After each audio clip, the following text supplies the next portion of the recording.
Welcome to a new episode of Talking Freelance. In this episode, we are going to talk about mental health issues while freelancing.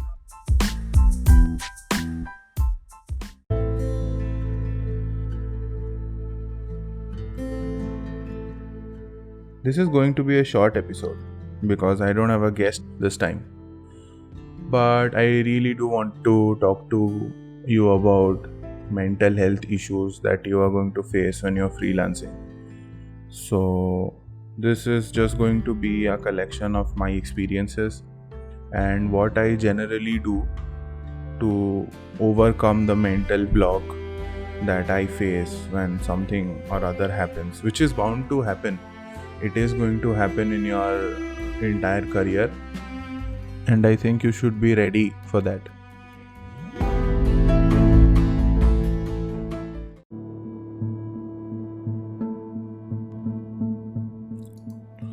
So, why do people become freelancers? That is the main question here. Maybe you're dreaming about the freelancer lifestyle, which seems very, very ideal compared to an office life, which is 10 to 6. You have a boss, and then the boss has complete control over what you are doing, and you have very limited creative freedom.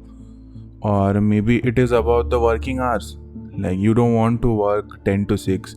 Maybe you want to work late at night around 1 o'clock to morning 6 o'clock and sleep your ass off the entire next day. Maybe it is about the remote part of it, that is, you can work from anywhere that you want. Anything. Maybe it's the ability to work on your schedule, like fix your schedule, set up meetings whenever you want. And maybe for some of the family people out there, it might be also because you want to spend time with your friends and families. Just basically you want to be your own boss. So all of these are the ideal things that people see before starting freelance, and then maybe that is why they jump head first when they are planning to start up their own venture. But let me tell you, this is not the truth. There are a lot of things that you need to consider before starting freelancing, and these things are true to a point, but then again, there are two sides to a coin. This is one side that you're looking at, and I can give you a guarantee. Any freelancer that you go and talk to, they are going to tell you it is as difficult as maintaining a desk job or maintaining an office work. The thing is, the stable income comes from a day job, and unless and until you are extremely good, well organized, you will not get a stable income from freelancing.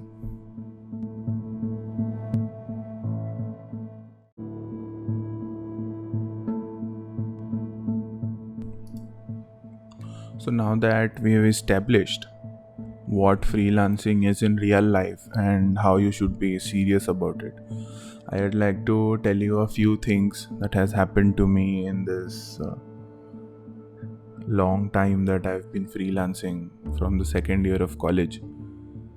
It's been a sad and extremely rewarding journey. I have had very, very good clients, and I have had shit as fuck clients who do not ever pay in time. And there are clients who I would like to call as angel clients. They will give you the money right when you send them the invoice, and it's all about the money in the end. I'll be extremely frank with you, it is all about the money in the end.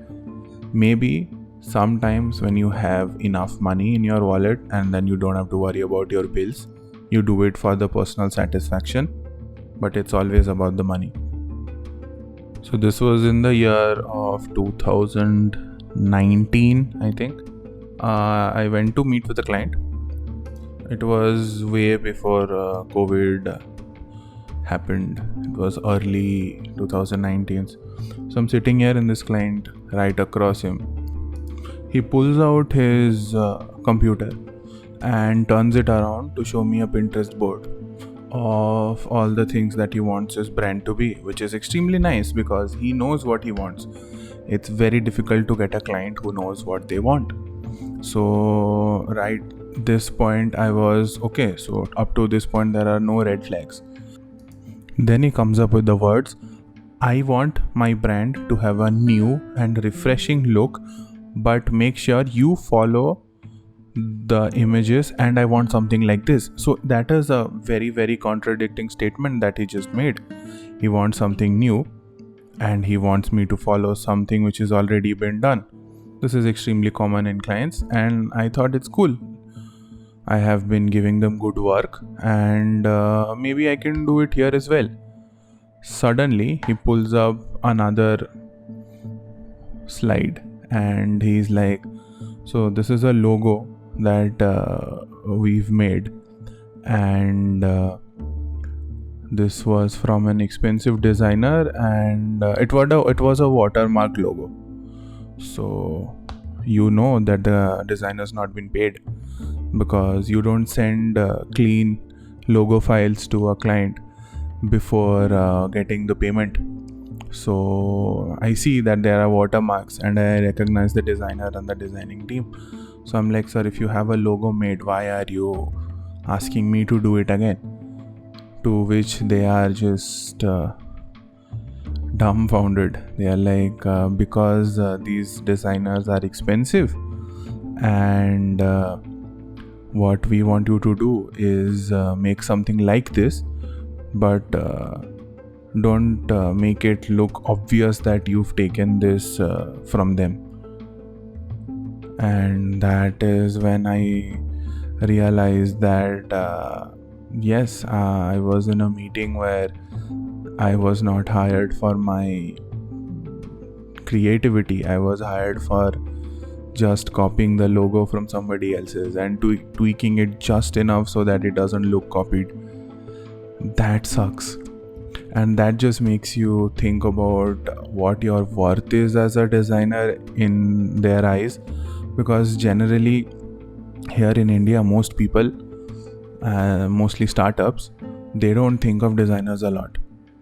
They are just there, they want to get it done in the least amount of money possible. And I did not have extravagant prices and I did not have a design agency backing me up. So I was just a freelancer, to which they just thought he's a designer, he's going to do whatever we want him to do and he'll do it for a lower price. Just because I'm a single entity and I do not have a huge design agency backing me up. That hurts. That hurts to somebody who's starting out. Because now you just think, if you are a freelancer and not somebody with a design agency, you are worth copying logos from design agencies. And that just put me in a bad position for the rest of the week. I denied the job, obviously, because you are worth more than your just copying abilities. But that stuck in my mind. Why? Why am I being selected to make copies of logos when I can provide much more than that? And then I was dumb, so I just said for an extremely low price. But no, they trusted agencies more than just a freelancer, a single person who was designing. And that is wrong. They have seen my portfolio, they've seen the works on Instagram, and they have seen the website. And they know the kind of work that I do, but they know that if the design agency is charging more, they are doing better work. And they did not think of me as a full-fledged designer, just an in-house designer who is going to stay at their beck and call and make small tiny changes to their logos and just copy a logo. The entire thing shook me off, and I did call up the guy who sent me over there as a reference, and even he was shocked at what they wanted from me. and I decided not to do it, as I've said before, but that's still stuck in your mind, and the entire week just went by with me thinking what my worth was. Am I just somebody who's going to copy a logo from somebody and not put in my own creative freedom? Because that was another clause. You will keep the logo exactly the way it has been sent by the design agency, but change it just a bit so that they don't know. And the exact words were, change it, I know you are creative enough to make it work. That hurts. So there are few more scenarios exactly like this that has happened before 2019, before this last straw that fucked me up. But 2016 was the same case, but I was dumb enough to take the job, and it was intense work hours of 7-8 hours a day and extremely low pay. So coming from this mistake, I knew not to make it again, and I did not make it. But how do you tell your mind not to worry about it? It was just a stupid client that did not understand your worth, but you are worth more than just copying logos. And it's a normal thing you tell yourself, but at the end you always know there is something wrong with you or your brand, which just made them see and realize that you might not be worth their brand. But that is not true. You are your own unique brand, and whatever you do is unique in its own way, because art is subjective. What is aesthetic for you might not be aesthetic for other people, but you'll always find like-minded people who appreciate your art. And the thing is, you need to know how to find them in your clients. If you find an angel client, that is what I like to call. If you find them, they are the ones who share your aesthetics, your sense of aesthetics. They agree to your prices and they pay you right away. Sounds too good to be true, but sometimes they do fall into your lap, and they have. I'll talk about them in a future podcast, and I will also talk about how to get out of scenarios like this. But all of that comes in our later podcast. This podcast is about how to pull yourself back from the mental trenches that your brain throws you in, making you feel like you are worth small, tiny design jobs and you should have quit freelancing.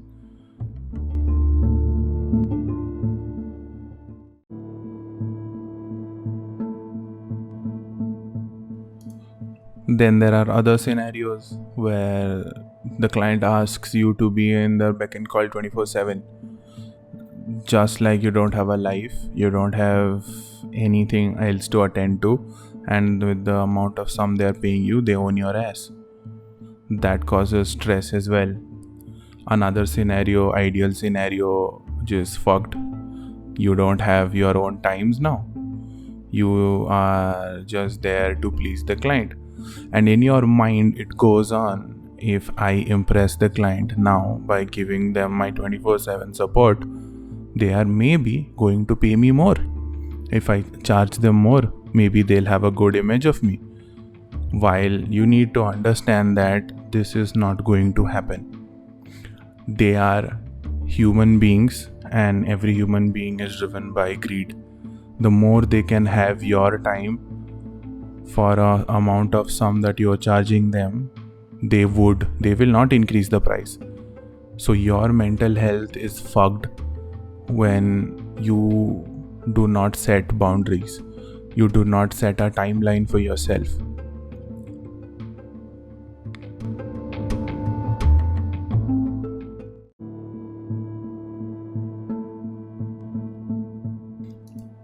I stopped eating. I stopped anything that would have helped me get fit or anything that would have made me be happy, just to make sure that the client's files got delivered on time.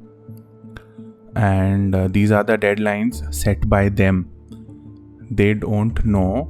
They are not educated enough in the line of freelancing to know how much work it takes to deliver a creative to that person. And they need to be educated enough. They need to be educated about the fact that this takes time. So if you agree to the standards and the timelines and the deadlines they set for you, and knowing completely that you will not be able to do this, you should tell them that. You should set some boundaries for your clients. Take control of your time.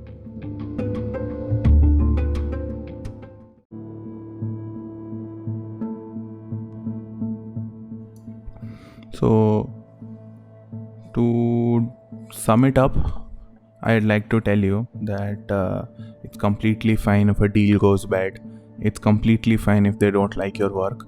It is completely fine if they compare it to somebody else. It's completely fine if they think you are worth shit. They think that you do not. Their thoughts, their sayings, and their ideals are not yours. You are perfect just the way you are. Yes, with a few changes, of course, you will be more perfect. But yes, you are perfect the way you are. So here are a few things that I do that helped me reduce the stress that I cause myself. So number one was figuring out what the reason of the stress was. Maybe the deadlines, maybe the financials of a deal, maybe managing other people who are on a different time zone, maybe it was something legal. And once you've recognized what is stressing you out, you have to take some precautions. And these just might be taking back control of your time. The reason that you began freelancing in the first place is to have more time in your hands. It's not that you will be available 24/7 because you're not in an office and you don't have office hours. Take back the control of your time. Set some client boundaries. Make your client's expectations clear by defining what you want and when the work can be done. Set up a time where they can reach you. Maybe you work from night 1 to morning 6 o'clock and they will not be awake at that time. So maybe set a time where they can send in all their changes in morning 9 to 10:30, and then you can just work on them and deliver them by working all night. But do not spend the time that you keep for your own leisure activities by working on the things that they are asking you to do. They send their entries and changes and everything else in a certain frame of time. You look at them and you deliver at a time that you find it to be extremely comfortable for you. Another thing you can do is talk to other freelancers. They will love to help you out. They will tell you that these things happen to them as well.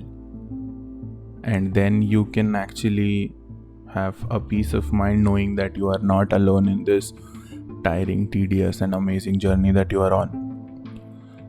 And maybe they have faced a situation extremely similar to yours and they have a completely unique and very, very different solution to it, which they can help you out with. And you can do that when you are in the next meeting or maybe in the same deal that you struck out.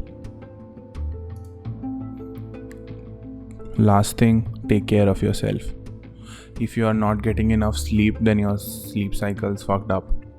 You will soon begin to suffer from sleep deprivation, which again will cause you more problem. You will have a health problem on your hand along with the other problems that you have. Your eating and other habits will all go down the drain. So maintain a healthy eating habit, and it's not very, very common in freelancers, but take a vacation. Maybe tell people you are heading out to some place, get the work done, keep them happy, and then take a week off. Just take a weekend off if you can and sit down, have fun, do what you like the most, because burnouts can cause a serious downgrade in your creative process. And anything we can do to keep our creative juices flowing is always welcome. If nothing works and you cannot help yourself to not think about these things, see a professional. They will help you out with whatever that you need. They are there for a reason and they will help you out. So seeing a professional is apparently taboo in India, but let me tell you, they will give you the right ideology and the right way to look at the situation, because you are not your own therapist. Somebody else is your therapist. Go talk to a professional and they will help you out.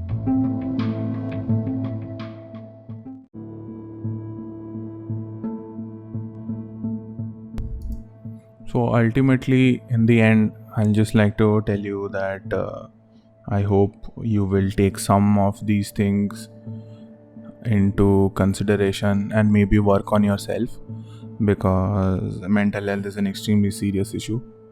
Next week, I'll be back with another guest and we'll have something fun and lighthearted to talk about, because I think this episode turned extremely serious. But it's a serious issue. We need to take care of ourselves. During COVID, it's more and even more necessary that we take care of ourselves. So yeah, maybe I'll see you in the next 2 weeks. Also hope you liked the sound. It's from a new microphone that I was forced to buy, because the last one was just told that it was shit by people, and I don't want to name names, but I was told it was apparent shit. So here is a new mic with extreme high levels of volume and my weird ass voice to keep you motivated and maybe help you make some right decisions in the area of freelancing. I'm talking way too much. I don't know why I'm doing that, but yeah, I'm talking to myself sitting in a room at 4 o'clock in the morning recording this for you. So please like, share, subscribe, or just share. Ask people to listen to this. Okay, bye.